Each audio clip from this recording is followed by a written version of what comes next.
Hamid qui nous dit « J'ai la chance de retourner au Japon avec ma femme et mes enfants, mais j'ai peur de ne pas me faire comprendre et de ne pas comprendre ce qu'on va me dire ou de ne pas comprendre les réponses aux questions que j'aurais posées. Est-ce que tu aurais des conseils pour calmer un petit peu mon angoisse ?»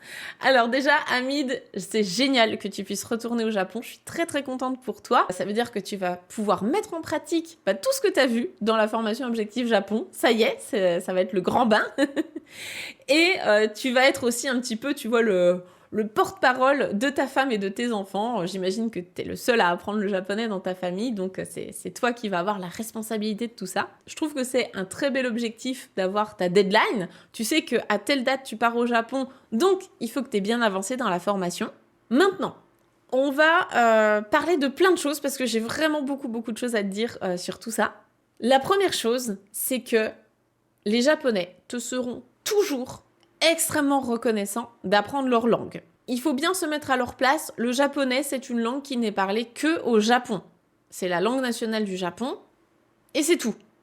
Donc les Japonais sont toujours très touchés quand ils entendent des étrangers comme nous faire l'effort, même à un tout petit niveau, mais déjà juste faire l'effort d'apprendre quelques mots, quelques phrases en japonais, ça les touche parce qu'ils savent que si on a fait ces efforts-là, c'est uniquement pour venir dans leur pays et s'intéresser à leur culture.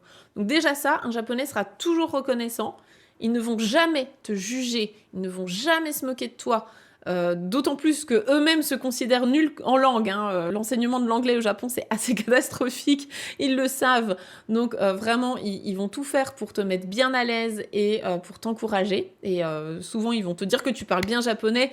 Même si tu as bredouillé que quelques phrases, c'est vraiment pour t'encourager et exprimer leur gratitude. Donc déjà, on part sur un terrain qui est propice à ce que c'est OK que tu fasses des erreurs et c'est OK. On est dans une safe place un petit peu pour parler japonais. Maintenant, ce que je t'inviterais à réfléchir, et donc je vais te poser ces questions-là. J'ai pas la réponse, je peux pas avoir la réponse pour toi. Peut-être qu'il te faudra un petit peu de temps pour réfléchir à ces réponses. J'aimerais que tu identifies d'où vient cette peur. Parce que là, tu me dis, j'ai peur de ne pas me faire comprendre, j'ai peur de ne pas comprendre ce qu'on me dit. Auriez-vous des conseils pour calmer mon angoisse ? Tu m'as parlé du mot angoisse. Le mot angoisse, il est fort. D'où vient cette peur ? D'où vient cette angoisse ? Est-ce que vraiment ta vraie peur, c'est de ne pas être compris ? Ou bien est-ce qu'il y a quelque chose qui est plus profond que ça ? Je te laisse réfléchir à ça. Je peux pas avoir la réponse pour toi, mais c'est intéressant d'aller creuser ça parce que moi, je suis persuadée que ta vraie peur, c'est pas juste de pas être compris. Je pense qu'il y a d'autres choses derrière. Parce que juste ne pas être compris, dans le pire des cas, t'as soit des gestes, soit un dictionnaire, soit des applications, soit même Google Trad, dans le pire des cas. Dans tous les cas, tu peux te faire comprendre. En 2025, ne pas être compris dans une langue étrangère, ça n'est quasiment plus possible, vraiment. Donc je pense que ta vraie peur, c'est pas ça. Je t'invite à aller chercher plus loin. Une fois que tu auras identifié quelle est ta vraie peur, d'où elle vient cette angoisse-là, je t'inviterai à te poser la question, c'est quoi l'intérêt que tu as d'écouter cette peur ? Quand on fait quelque chose en tant qu'être humain, on a obligatoirement un intérêt à faire ça, sinon on ne le fait pas. L'être humain ne fonctionne que par intérêt. Je parle pas d'intérêt financier ou autre, pas du tout.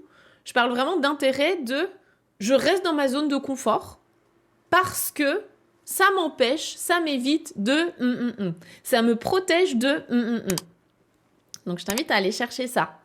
D'où vient cette peur et quel est l'intérêt que tu as à écouter cette peur ? De quoi ça te protège ? Est-ce que cette peur est irrationnelle ? Probablement que oui. On est sur du développement personnel, mais vraiment là ta question c'est totalement ça pour moi. Pour moi, ta question, c'est uniquement du mindset. Après, comme je ne suis pas coach en développement personnel, je vais quand même te donner des astuces et des outils concrets pour dépasser ce blocage-là et puis parler japonais lors de ton voyage au Japon, parce qu'on est là pour ça. Donc, ce que je vais t'inviter à faire, j'ai plusieurs outils à te donner. Déjà, évidemment, ça va être de pratiquer le plus possible l'oral et la compréhension orale avant ton voyage. Plus tu t'immerges en amont de ton voyage, plus quand tu arrives sur place, ton cerveau, il va connecter tous les points. Il va faire « Ah oui, bah ça, je l'ai déjà entendu plein de fois. Ah bah oui, bah là, j'ai compris. Ah bah ça, cette phrase-là, j'arrête pas de la dire. Donc bien sûr que maintenant, je la maîtrise. » Donc pour pouvoir faire ça, je vais te donner comme premier outil le shadowing. Le shadowing, j'en ai déjà parlé, j'ai fait des articles de blog, des vidéos YouTube dessus. Le shadowing, c'est répéter après un natif. Donc tu écoutes des natifs parler en japonais, ce qui te développe en plus ta compréhension orale, et tu répètes ce qu'ils disent avec au maximum, si tu peux, l'intonation, le rythme pour développer ton expression orale et améliorer ton accent. Ça, c'est le petit bonus au passage. Donc le shadowing, ça va vraiment t'aider à faire ça. Deuxième outil que je te conseille d'utiliser, c'est te parler tout seul. Donc parler tout seul, soit devant un miroir, soit quand tu es dans ta voiture, soit juste quand tu as du temps à perdre. Je sais pas, tu te fais un shampoing, tu réfléchis, tiens, qu'est-ce que je pourrais me dire en japonais. Tous les moments perdus sont bons à rentabiliser pour se parler en japonais. L'intérêt de ça, c'est que déjà, tu vas te forcer à prononcer le japonais. Donc, ta bouche, elle a besoin d'être habituée à parler en japonais. Hein, ça reste des muscles. On n'utilise pas la bouche de la même manière quand on parle en français et en japonais. Donc, prononcer le japonais dans ta bouche, c'est déjà un premier pas vers limiter les blocages, donc pour te faire comprendre. Et tu vas aussi imaginer des situations. Donc, j'arrive au Japon, qu'est-ce que je pourrais demander ? Il faut que je commande un billet de train, il faut que je commande dans un restaurant, il faut que je demande des informations dans un hôtel, dans un magasin. Enfin voilà, tu imagines toutes les situations possibles et tu imagines des dialogues. Comme ça va te faire anticiper les potentielles réponses ou questions que tu pourrais entendre dans la bouche d'un japonais.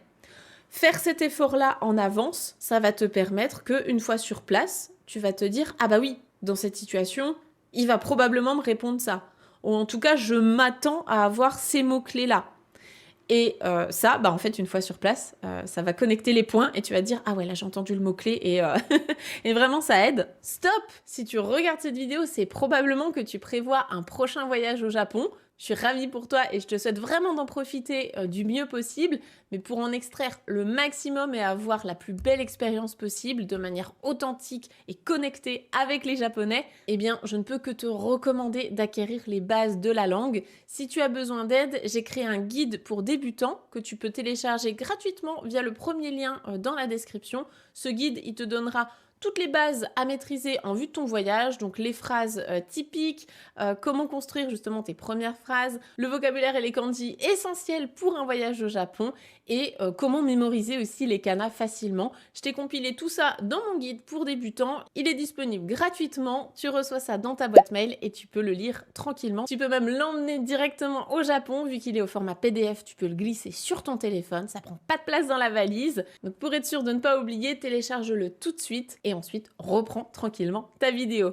Je te souhaite un bon voyage au Japon et un bel apprentissage du japonais. Ensuite, comme autre outil que tu peux utiliser, et là on est quand même dans l'ère de l'IA, donc autant l'utiliser à notre avantage, tu vas discuter avec ChatGPT.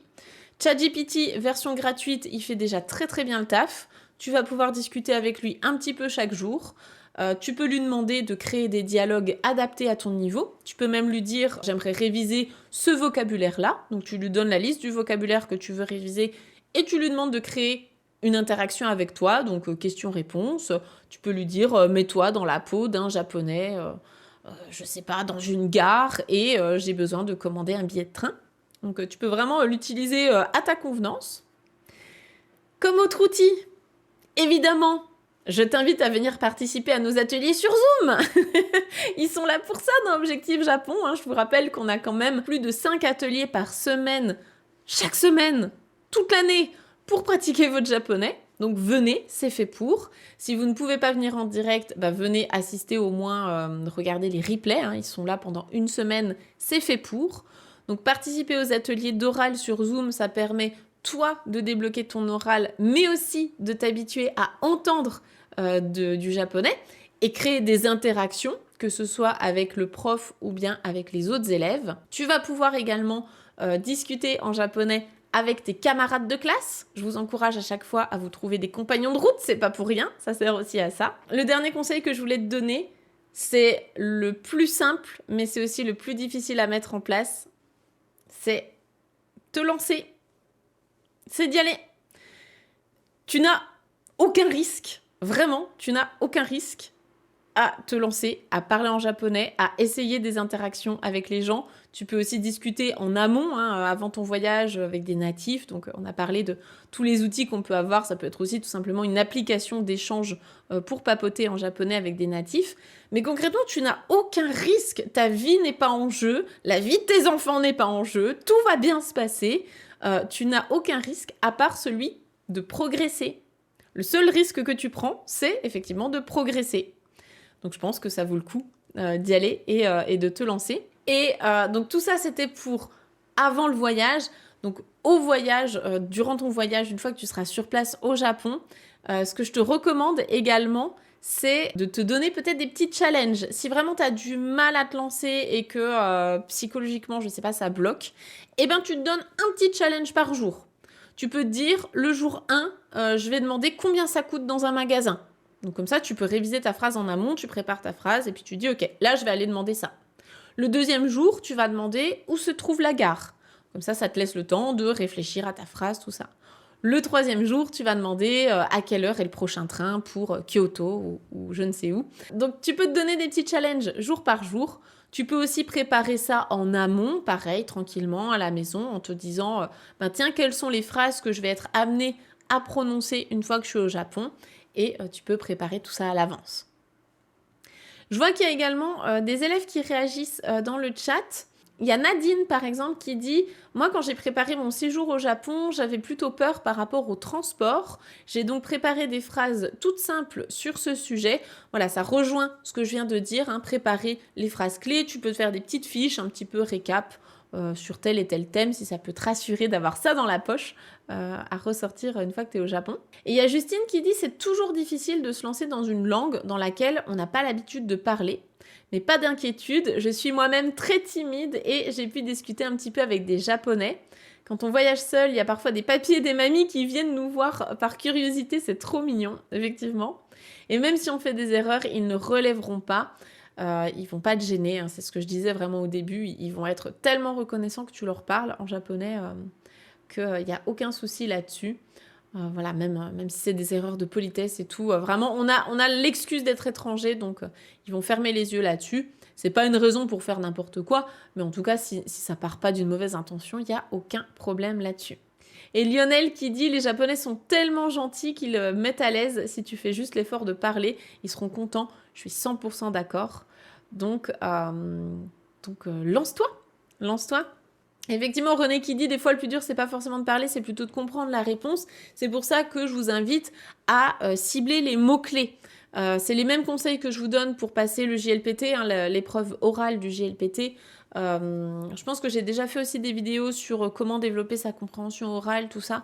On en a déjà parlé. Mais vraiment cibler les mots-clés et faire l'effort de se projeter dans la conversation en disant potentiellement qu'est-ce qu'il va me raconter, de quoi il va me parler, quelles pourraient être les réponses potentielles qu'il pourrait me faire en japonais, ça vous aide à cibler les mots-clés. Si vous demandez quelle est l'heure du prochain train pour Kyoto, tout l'enrobage de politesse autour, on s'en fiche. Nous, ce qu'on veut, c'est un chiffre suivi de 10.